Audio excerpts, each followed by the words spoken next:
Hello, 360 Talk Radio for Women and the Boardroom. This is Dawn Abbott with another episode of The Visionary Woman, empowering your success through EOS. Just a reminder that EOS stands for the Entrepreneurial Operating System and is a true system for effectively and efficiently running all areas of your business. As we've talked about before, there's this idea that there's 6 key components within your business. And when you work to strengthen each of those 6 key components through some tools or disciplines that are part of the EOS system, you see issues, the 300 issues that you have going on in your business at any one time, you see those start to fall away because all of those issues come down to a root problem in one of the 6 key areas. So we talked all about vision in the last 2 episodes, vision and traction with the Vision Traction Organizer. So that's the first of the 6 key components of your business is vision, understanding who you are, where you're going, and how you're going to get there. And so if you're interested in understanding those things and how to get to the root of that and strengthen that in that area, please go back and listen to those first 2 episodes. The next key component is the people component, and that's what we're going to dive into today. There's also the data component, which is running your business on numbers and logic and creating measurables for the organization, for every department and every person in the company to understand what success looks like and set goals and hit those. Once you strengthen those 3 components, you've created a transparent organization and you start seeing lots of issues bubble up. So the next key component is issues, and that's just about making sure that you have a place and time and a solid tool and discipline to use to identify the issues, the headaches, the hassles, the obstacles in your business, and understand how to solve them once and for all so they don't keep coming back. The next key component is the process component, which is just documenting and making sure that all of your key processes that get you to success in your business are followed by all. And then the last of the 6 is traction, and that's about creating accountability, creating discipline, creating a cadence of how and where and when you have meetings and how those meetings look and the agenda of those meetings. And so you create the traction to actually get your vision moved forward. So as I have mentioned, we are going to dive into the people component today.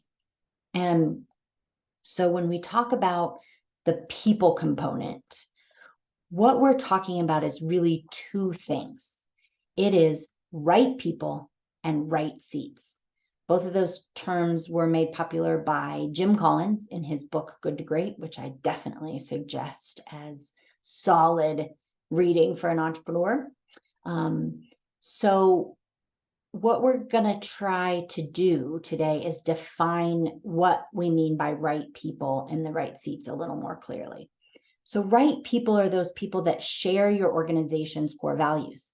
So we defined those core values when we talked about vision.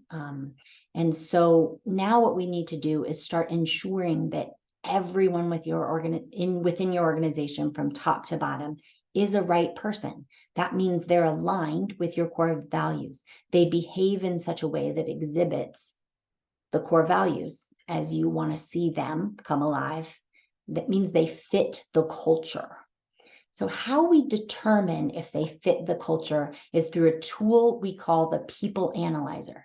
And just like anything, any of these episodes, any of the tools I mentioned, please reach out to me, Dawn at Abbott, ABBOTT, coach.com, and I can send you digital versions of these tools, and I'm happy to do so.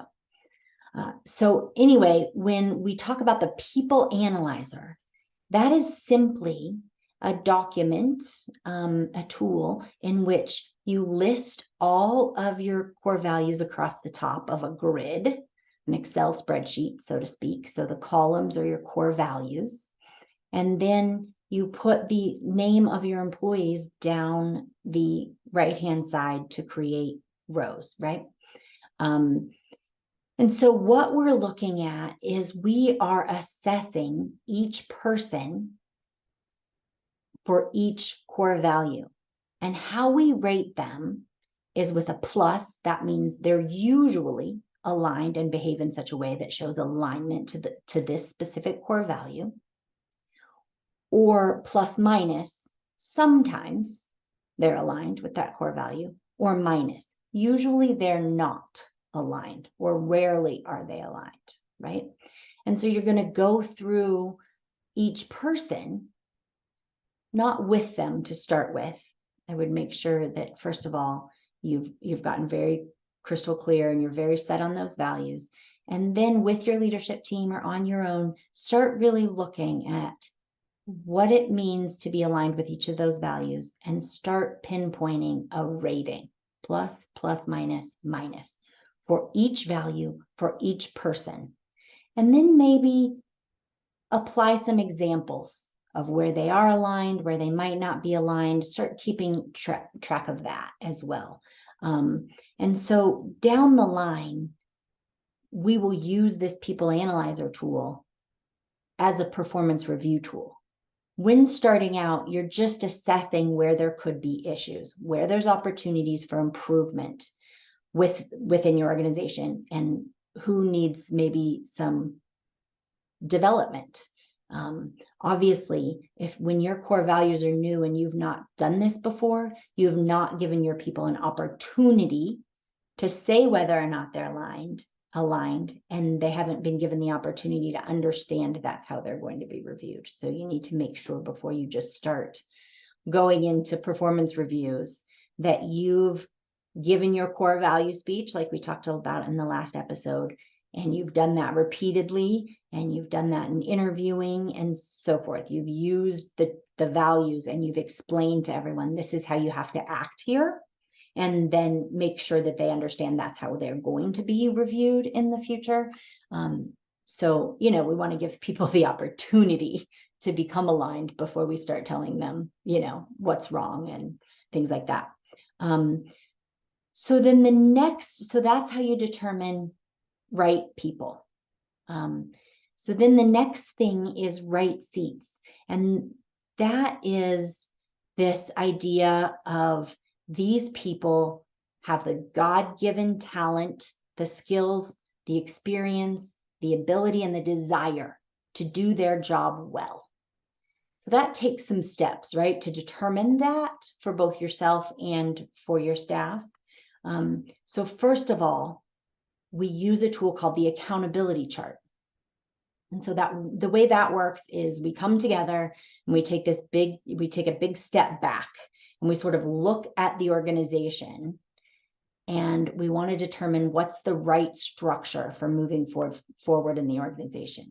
So we don't necessarily, this is different than an org chart. We're not creating what the structure looks like now.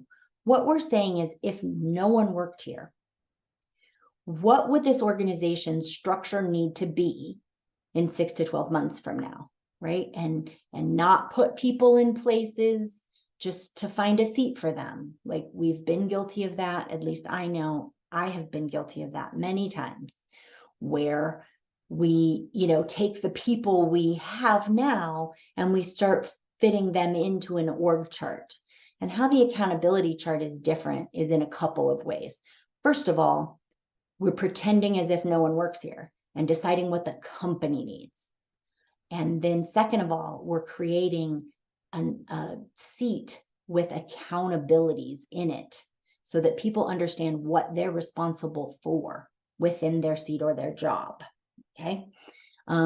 So we start with this accountability chart, assuming that there's 3 key responsible roles within an organization. So the first is marketing and sales. That is just going out into the marketplace, delivering your message, creating demand, and turning that demand into revenue, right? Or orders or whatever, okay? The next key area is operations. So we have to assume that because you have sales, there's some type of execution between sales and getting the customer what they're paying for, right? Whether it's a product or a service, etc. There's these operations functions.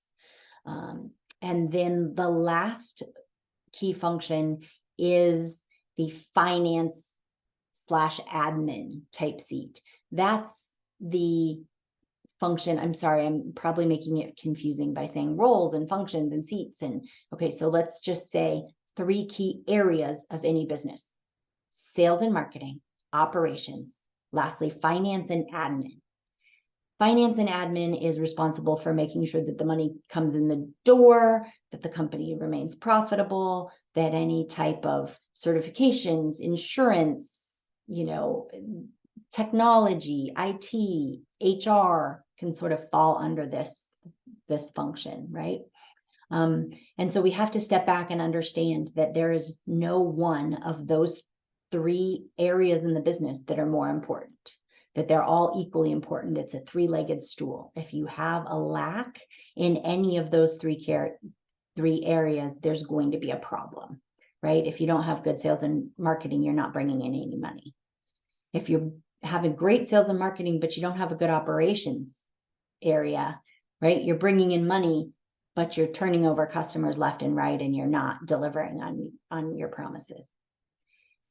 If you have both of those areas strong, but you have a weak finance department, what's happening is you're bringing money in, you're making customers happy, but you're not profitable, or you're being, your taxes aren't being paid, or you're getting insurance audits, or, you're not being compliant, all of those things, right? And so then we move to the assumption that every great organization has sort of a 4th major function, and we call it the integrator. You might think of it as like the general manager. This integrator sort of like beats the drum of the organization. They're the glue that holds everything together. They're making sure that all the other 3 areas are seamlessly and harmoniously working together to produce the results you want. So this person drives accountability and is really having those hard conversations and leads the leadership team. And then, so once we've determined all of those first 4 areas of the business, and we customize that for you. Some organizations have sales and a marketing department. Some put those together. Some organizations have 1 to 3 different operations areas. For Fun Productions in general, sales and marketing was 1 for us. Operations was 2, right? There was the kind of internal operations, which was the account management piece, which was, processing orders, planning events. And then there was the outside operations, which were the people that were loading trucks and executing the event, right? So there was 2 leaders there. And then finance had its own seat and HR had its own seat, because we had such a high volume of hiring on a regular basis. And so that's the customization for my personal organization. But that we decide that for you, and you decide that for you. How does it need to look? And so then the second way we kind of customize it is, so 50% of the time, our clients have a clear integrator that's running that major function, right?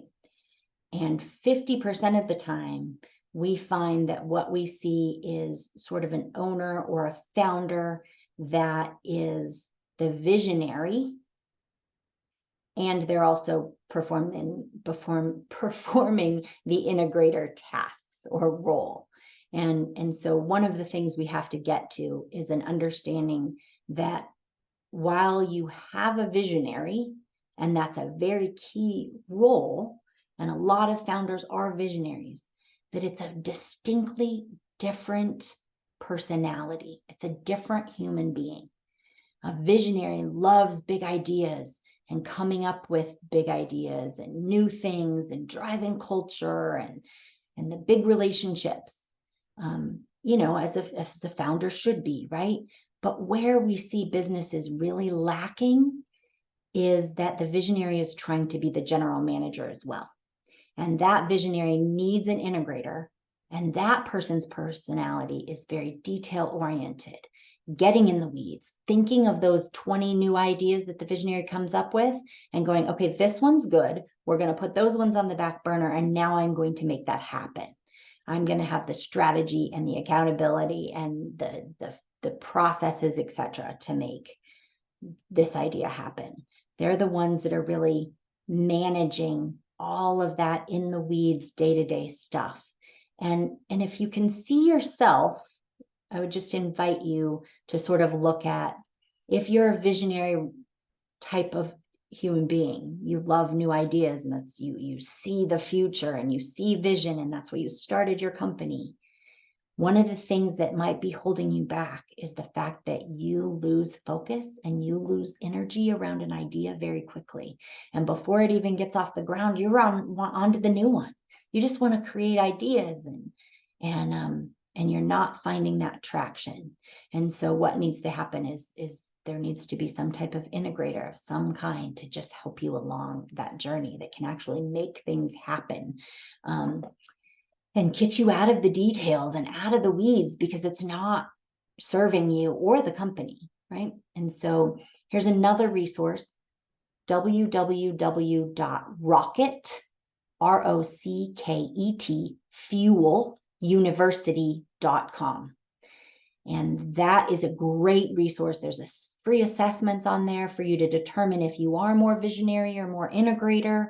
So I invite you to really dig into that. There's also a book by Gino Wickman and Mark Winters called Rocket Fuel. So it's about this visionary integrator idea. And if you put those two together, it's rocket fuel to really launch your business. So that's the visionary integrator piece. So we decide that when we're kind of creating your accountability chart. And then from there, we build it out. We build each one of those departments, the sales, marketing, operation, and finance admin. We build those departments, once we customize, we build them out. Who else falls, what are the other seats that fall underneath there? Not the people yet, right? And then once we build that out, we also put in the 3 to 5 main responsibilities of that job, and we think high level. So here's an example of high level. When you have anyone that leads people under them, there's all this stuff that's kind of can be a trap of, well, I interview, I onboard, I train, I do performance reviews, et cetera, I manage people. If we put all those things, we're going to get to 5 before they've even done any of the rest of their job, right? Like if they're the sales manager and they lead a team, there's going to be a bunch of accountability in terms of leading their team. So what we say instead is LMA. I lead, manage, and hold people accountable. So we put that as one accountability. Everybody understands that there's a bunch of tasks underneath that. So we want to think of these 5 or so accountabilities as major high level. So let's go into that sales and marketing person, or the sales person lead, let's say. So first of all, they have a team, so they LMA. Second of all, they're responsible for they're setting the goals for revenue and bringing in the revenue, top line revenue to the company. They may be responsible for sales efforts or sales campaigns. Or if they are the marketing person, they're responsible for overseeing all marketing. So those are the kind of high level that we put in that space. And so when we build out that accountability chart, we have now said, this is the seat. And now we need to make sure that every single one of those functions within that seat, of those high-level accountabilities, that the person that we're going to put into that seat they have the God-given talent and the ability to do. So let me start that over again. I'm sorry. So first of all, that they have the God-given talent, right? That it's just born in them intrinsically, that they get it. They just get this job. And then secondly, that they want the job. They have the desire to do the job. They're not being promoted kind of kicking and screaming, right? That they wake up every day knowing that they want this job. And that's, and then the second or third is the capacity. They have the ability, the skills, the knowledge, the training, the certification, the whatever it may be. So it's get, want, capacity. So before we put someone in a seat, or if we're going to develop them into a seat, they have an understanding that they have to get, want, and have the capacity for every single one of those functions within that seat. And that makes them a right person, that they can look at the accountability chart and see everything that they're responsible and accountable for and know that they get, want, and have the capacity. And we also add those get, want, capacity to as columns on your people analyzer. So now when you're doing performance reviews, you're rating people on the alignment of the values, which makes them a right person. And then you're making sure you have a yes in each of the get, want, capacity columns. And that makes a right person, right seat. And so when we start assessing all of the people within your organization, whether it's 2 employees or 250 employees, we start analyzing that and we see where there could be issues for correction. And we dig into what those issues might be in terms of each person until we get to a place where everyone in your organization is a right person, right seat. And when you think about that, how amazing and how far could you go if every single person got, want, and had the capacity to do their job well, and they were aligned with your core values. They fit the culture, and it just felt good to have them on the team, right? So that's where we want to get to. So there's some issues that can happen within that right people, right seats, right? The first issue could be you have a right person in the wrong seat. It means you love this person. They fit your culture like a glove. You would take them to the moon, right? And everybody enjoys them. They just fit, right? But they don't get, want, and have the capacity to do the role that's in there that they've been given. So the solution there is hopefully you maybe have a different seat for them that they do get, want, and have the capacity to do. But if you don't have that on your accountability chart, you can't create a seat for them. Unfortunately, they have to go, right? Because the organization doesn't need a bunch of people that you love, but you've sort of made up roles for them that the company doesn't need just to keep them on board. Then the next issue is that they're a right seat, wrong person. So here's what that looks like. Let's say you have a sales leader, right? That they are killing it. They are bringing in the lion's share of the business and the revenue, and they're making numbers like you can't believe, right? But they don't follow the rules. They don't show up to meetings. They rub everyone wrong. You're sort of creating a little bit of cancer in your organization because they don't fit. They think they're above. Or you're losing other great people because of them. And so this is a hard choice too, right? The solution here is you have to get rid of them. If they are a wrong person in your organization, no matter how great they are at their job, they're creating more harm than good.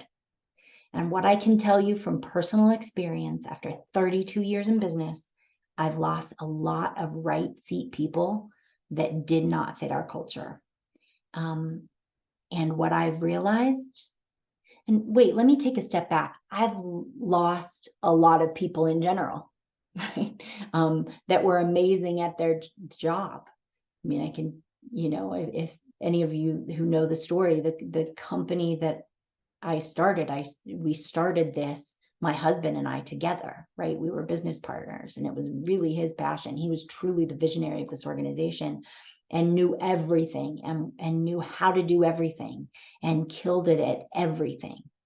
And when he died unexpectedly in 2013, we thought there's no way we can go on.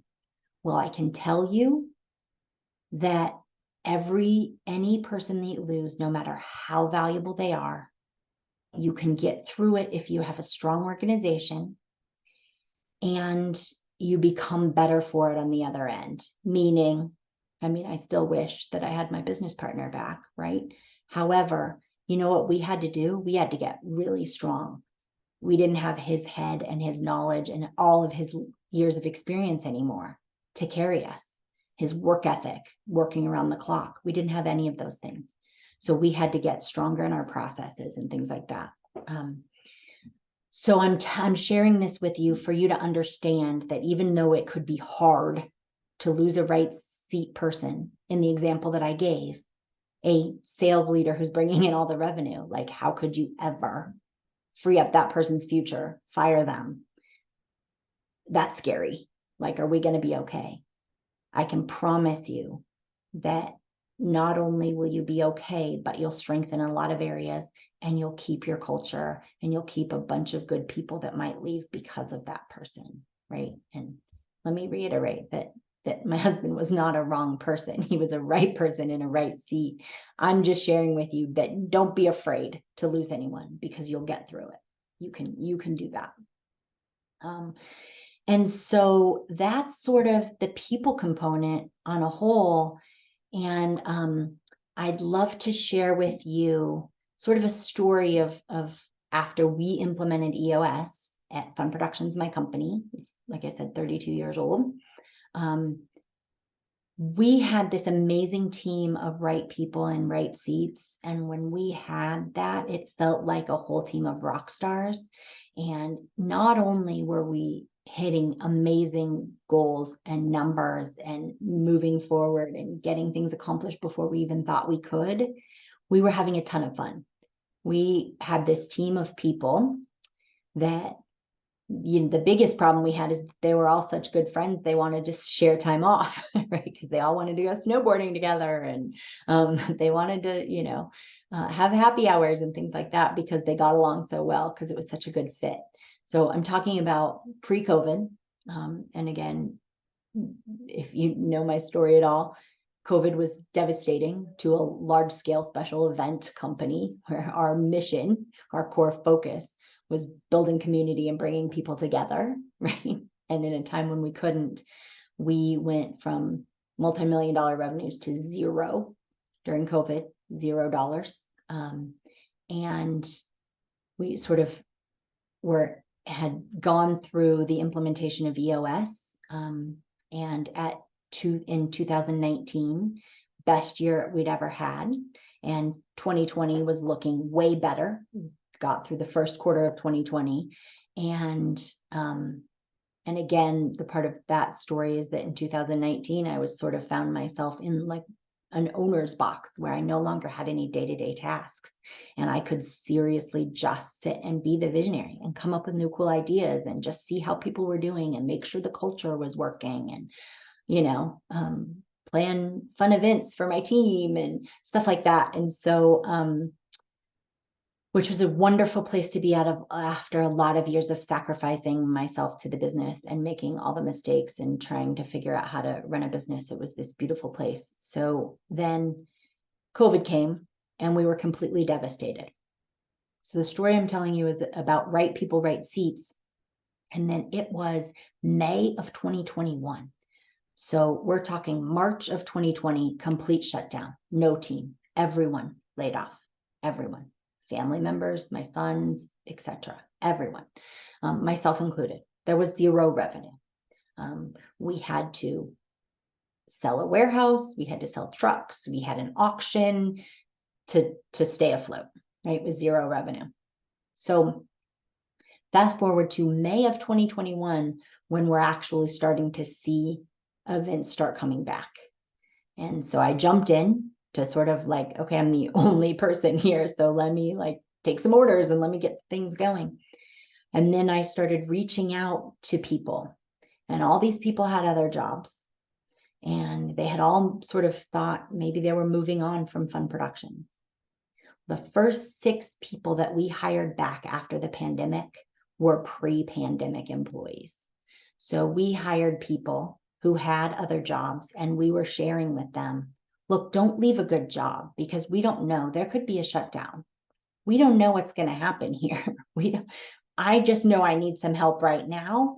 And I was reaching out hoping you could help, but I don't want to put you in harm's way, and have you make a decision and promise you things that I can't promise, right? And those 6 people jumped ship of wherever they were in there, and they said, we're back, and they jumped in. And when that faucet of events got turned back on, there's no way we could have survived that, hiring random people to come in and try to train them and teach them everything off the bat. We had a phenomenally profitable year in 21 and 22 because we had cut down all the expenses drastically. We had made some efficiency changes.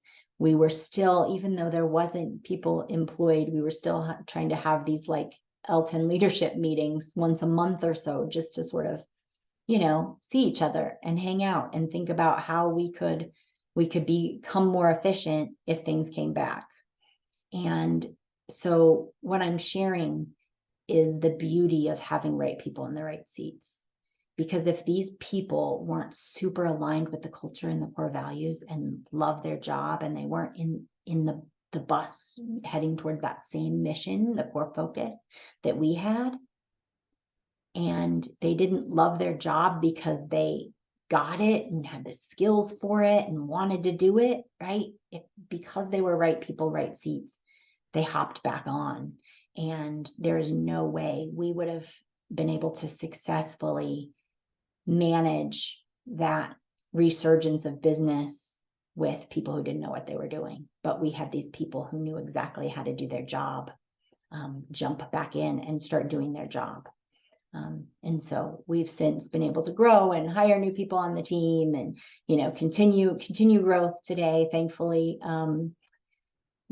But I share that story because it's really an example of how important it is to get right people in the right seats, and how it can be the make or break to where you go and the success of your organization. So that's what I have for you today. Thank you so much for tuning in, and be sure to download the 360 Talk Radio for Women app. That's the best way to listen. And again, reach out to me at Dawn, DAWN, at Abbott, ABBOTT, coach.com, or abbottcoach.com, www.abbottcoach.com, my website. And feel free to reach out to me if you need any tools, or you have questions, or you want to connect on any of this stuff. I'm happy to help. One of my core values is help first, so I'm happy to do so. And so if you want any of these tools, again, please reach out. Also visit EOS Worldwide if you want to learn more about EOS, or read the book Traction by Gino Wickman. That's sort of the manual of EOS if you want to know more. And again, thanks for tuning in, and I look forward to speaking with you next time.